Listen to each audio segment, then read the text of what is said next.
بسم اللہ الرحمن الرحیم۔ السلام علیکم۔ آپ دیکھ رہے ہیں ڈی ڈی پی اینالیٹیکا۔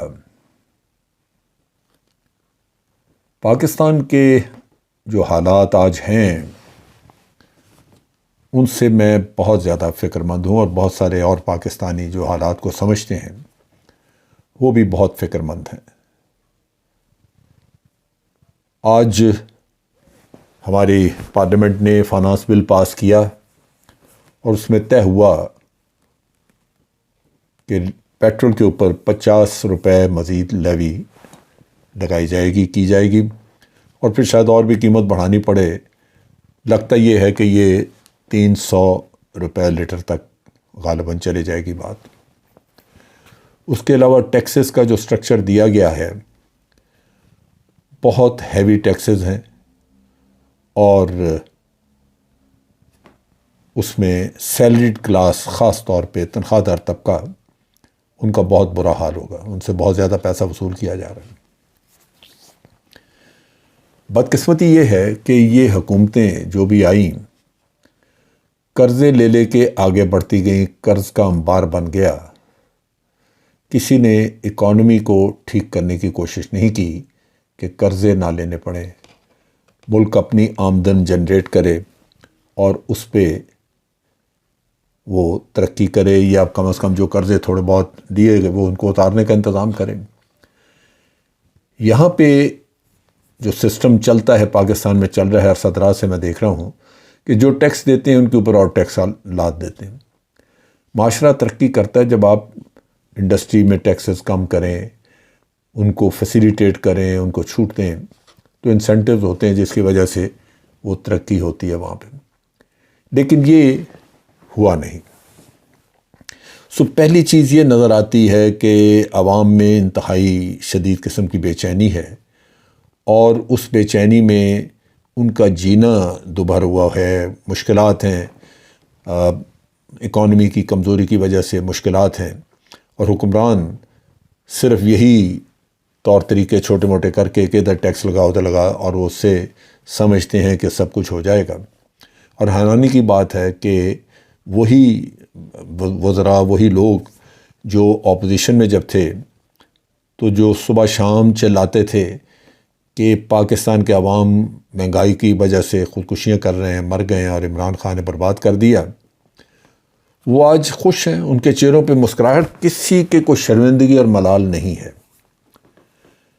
انتہائی بے حسی کا عالم۔ نتیجہ یہ کہ عوام ان سے متنفر بھی ہو گئے، اور ان میں بددلی بھی پیدا ہو رہی ہے۔ عوام کا مورال کمزور ہو رہا ہے، اور اس میں سب سے زیادہ جو خطرناک چیز میں نے آبزرو کی ہے وہ یہ ہے کہ بہت ساری اس میں جو پرابلمز آ رہی ہیں ان کا ملبہ فوج پاکستان پہ ڈالا جا رہا ہے۔ فوج پاکستان نے پچھلے 20 سالوں میں بے پناہ قربانیاں دی ہیں، جانی، اپنے فیملیز کی، اپنے، اور پاکستان کے باقی لوگوں نے بھی ٹیررزم کی وجہ سے بڑا نقصان اٹھایا ہے۔ ان حالات میں جب کہ آج بھی ٹیررزم موجود ہے اور ہمارے دشمن باہر سے ہمارے ملک میں ٹیررزم کروا رہے ہیں، ہمارے جوان وہ بارڈرز پہ ہیں، وہ انہی قبائلی علاقوں میں جانوں کی قربانی بھی دے رہے ہیں اور جنگ بھی لڑ رہے ہیں۔ چنانچہ ان کو اس وقت کے اوپر ضرورت اس بات کی تھی کہ ان کو عوام کی حمایت اور تائید ملے، تاکہ مشکل وقت میں کم از کم ان کو یہ احساس ہو کہ پاکستان کے عوام ان کے ساتھ ہیں۔ لیکن میں دیکھ رہا ہوں کہ نفرت کی خلیج بڑھتی جا رہی ہے۔ وہ بہت ساری آج کی مشکلات کا مورد الزام افواج پاکستان کو ٹھہرا رہے ہیں۔ یہ انتہائی خطرناک بات ہے، بہت تکلیف دہ ہے، بہت تکلیف دہ ہے۔ اب اس کو یوں دیکھیں کہ اگر آپ کے عوام ہی آپ کے خلاف ہو جائیں تو پہلے تو ڈیمورلائزیشن افواج میں آئی، دوسری طرف یہ ہے کہ آپ کا اپنا دفاع جو آپ نے بیرونی قوتوں کے خلاف لڑ کے کرنا ہے وہ آپ کو اپنی اندرونی سازشیں یا اندرونی ریئیکشنز کے خلاف اپنی طاقت کو لگانا پڑے گا۔ جس سے نفرتیں بھی بڑھیں گی اور آپ کی اپنی انرجیز بھی جو ہیں وہ ڈائیورٹ ہو جائیں گی۔ اب ان حالات میں ڈر کس بات کا ہے؟ ایک سیناریو آپ کو اکراس دا بارڈر نظر آتا ہے۔ بھارت میں بھی لوگوں کی مشکلات ہیں، غربت ہے وہاں پہ، اور وہاں پہ انریسٹ بھی بہت زیادہ ہے۔ مسلمان پسے ہوئے تھے، پھر یہ بھی واقعہ وہاں پہ توہین رسالت کا ہوا، جس کے بعد مسلمان سڑکوں پہ ہیں۔ پھر انہوں نے اگنی پاتھ وہ جو اپنی کوئی فورس بنانے کا کیا، اس میں تبدیلیاں کی ریکروٹمنٹ میں، لاز میں، تو اس کا بھی آپ دیکھیے کہ ریئیکشن ہندو نوجوان جو ہے وہ اس کو یوں سمجھ رہا ہے کہ یہ اس کے کیریئر پہ ایک ضرب لگائی گئی ہے کہ 4 سال وہ اپنی اسٹڈیز سے ہٹ کے اس کام پہ لگ جائے تو لازمی بات ہے کہ اس کا کیریئر جس پیریڈ میں بننا تھا وہ ختم ہو گئی بات۔ لیکن دوسری طرف اقلیتیں اور مسلمان اس کو اس طریقے سے دیکھ رہے ہیں کہ ہر 4 سال کے بعد جو لوگ واپس سول لائف میں آئیں گے وہ ٹرینڈ قسم کے فوجی بھی ہوں گے یا ہر قسم کا ہتھیار چلانا جانتے ہوں گے، ٹیکٹکس بھی ان کو پتہ ہوں گے، اور وہ اقلیتوں کو پھر تنگ کریں گے، اقلیتوں کا خون بہائیں گے، کیونکہ وہ تو تجربہ کار ٹرینڈ لوگ ہوں گے۔ ہر 4 سال کے بعد ایک ٹرن اوور آئے گا اور وہ تو پوری ہندو آبادی جو ہے وہاں پہ وہ ہتھیار چلانا جانے گی اور قتل و غارت ہوگی، تو وہ بھی پریشانی وہاں پہ ہے۔ پچھلے دنوں آپ نے دیکھا کہ بہت بڑا احتجاج کسانوں نے بھی کیا، اور مودی نے کوئی وہاں پہ کوئی جابز نہیں کریٹ کیے، کوئی ایسا کام نہیں کیا جس سے یہ کہا جائے کہ اس کے وعدے پورے ہوئے اور وہاں پہ عوام مطمئن ہیں۔ اگر اس نے کیپٹلائز کیا ہے اور اپنے کیریئر کو، پولیٹیکل کیریئر کو سنبھالا دیا ہے، تو وہ صرف اور صرف نفرتوں کی بنیاد پہ، ہندوتوا، ہندو مسلم دشمنی اور پاکستان کے خلاف دشمنی، پاکستان کے خلاف ہرزہ سرائی۔ اس کی اسٹرینتھ یہی ہے کہ وہ اپنے لوگوں کو کہتا ہے کہ پاکستان کو ہم نہیں چھوڑیں گے، ہم مزہ چکھائیں گے۔ ان کو صبح سے لے کے رات تک اور 12 مہینے چائنا سے جوتے پڑے ادھر کبھی نہیں بولے، ادھر ہمیشہ یہی کہیں گے کہ ہمیں بات چیت کرنی چاہیے، ہم پرامن طریقے سے مسئلہ حل کرنا چاہتے ہیں۔ لیکن جیسے ہی پاکستان کا ذکر آئے، نفرتیں اور وہی دھمکیاں اور اس طرح کے۔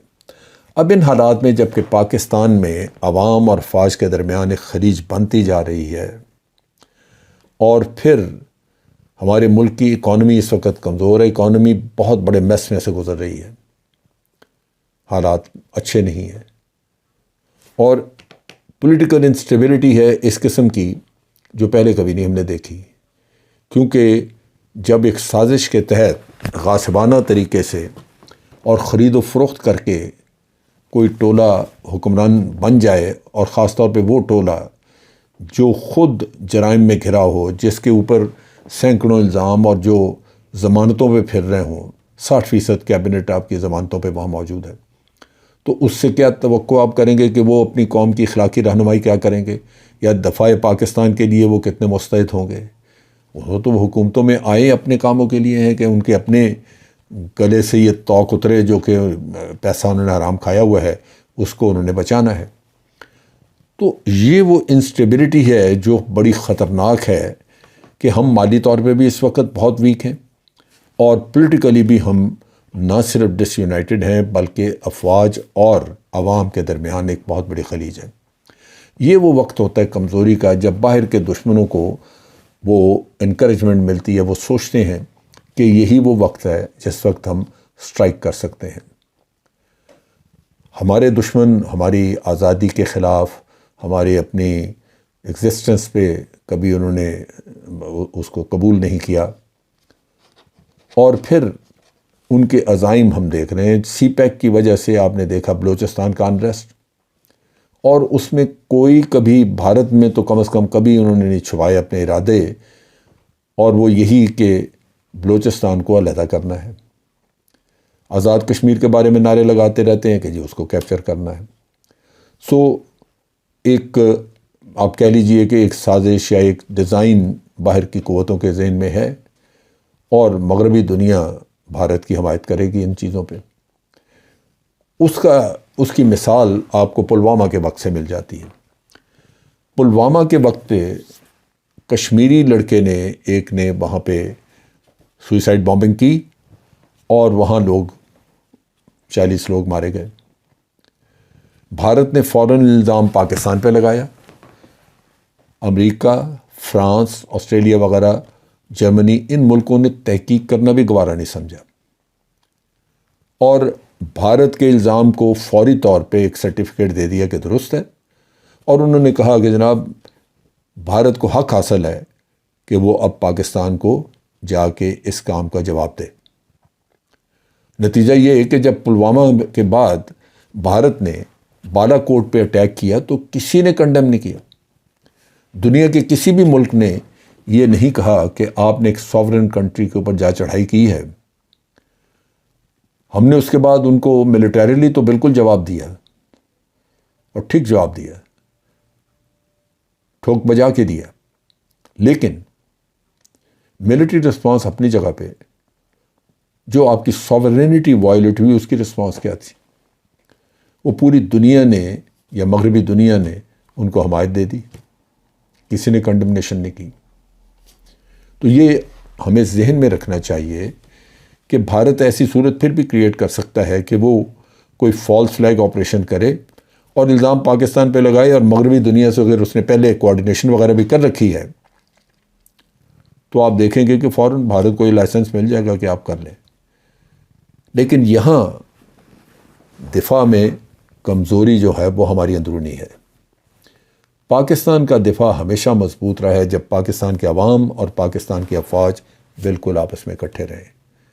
1965 کے واقعات مجھے یاد ہیں، جس قدر قربانی اور مدد افواج پاکستان کی عوام پاکستان کے عوام نے کی تھی وہ کبھی اور دیکھنے کو ملی نہیں، اور وہ اس قدر حوصلہ افزا تھی، اس سے اس قدر جوش تھا ہمارے جوانوں میں، صرف اس وجہ سے کہ عوام ان کے پیچھے تھے۔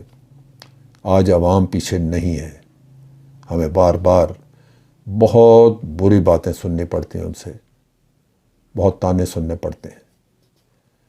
یہ ڈر آتا ہے، یہ خوف ہے کہ یہ ہماری آپس کی ڈس یونٹی، نا اتفاقی اور پاکستان کی کمزور معیشت اور پھر لوگوں کی بددلی، عوام کی بددلی، مہنگائی کے نیچے پسے ہوئے لوگ، یہ نہ ہو کہ دفاع وطن کے معاملے میں یہ بالکل ڈھیلے پڑ جائیں اور ہم کسی بہت بڑے سانے سے دوچار ہو جائیں۔ ہماری کمزوری، ہماری اکانومی بھی بہت بڑی کمزوری ہے، اور جس طرح کے میئرز ہم کر رہے ہیں اس سے مزید کمزور ہوگی، ایکسپورٹس بڑھنے کے چانسز نہیں ہیں، قرضے بڑھیں گے۔ لیکن اس ملک میں کسی نے یہ توجہ نہیں دی کہ قرضہ اتارنے کی اسٹریٹجی ہے کیا ہمارے ہاں کیا پلان ہے کہ ہم قرضے کس طرح اتاریں گے۔ صرف جو لوگ ٹیکس دے رہے ہیں ان کے اوپر مزید ٹیکسوں کا بوجھ، یہ تو کوئی اسٹریٹجی نہیں ہے، تو کوئی طریقہ کار نہیں ہے۔ نتیجہ یہ کہ جب آپ نے کرمنل قسم کے لوگ حکمران بنا دیے بیٹھ کے آپ کے اوپر، تو پھر آپ کو دن بدن برے حالات ہی فیس کرنے ہوں گے، اچھے ہو نہیں سکتے۔ ان حالات میں تو دعا کر سکتا ہوں کہ رب العالمین ہماری مشکلات کم کرے، لیکن عوام کو بھی سوچنا ہوگا کہ کیا ان کو اس طرح کے حکمران قبول ہیں جو کہ لیڈر نہیں ہیں، جو کہ کاروباری ہیں، جو صرف اپنے بزنس، اپنے مال کے لیے کام کر رہے ہیں۔ اور افواج پاکستان کے معاملے میں مشورہ دوں گا اپنے عوام کو کہ آپ محتاط رہیں، لوگوں کے کہنے میں نہ آئیں اور الزام تراشیوں سے گریز کریں۔ اللہ تعالی ہمارا حامی و ناصر ہو، ہمیں مدد کرے کہ ہم اپنے وطن عزیز کا دفاع کر سکیں، کیونکہ رب العالمین نے جو سرزمین عطا کی ہے وہ ہی ہمارا ٹھکانہ ہے۔ اگر ہم اس کا بھرپور دفاع نہ کر سکے تو پھر اس روئے زمین میں ہمارے لیے اور کوئی ٹھکانہ نہ ہوگا۔ آج کے لیے اتنا ہی۔ افواج پاکستان زندہ باد، پاکستان پائندہ باد۔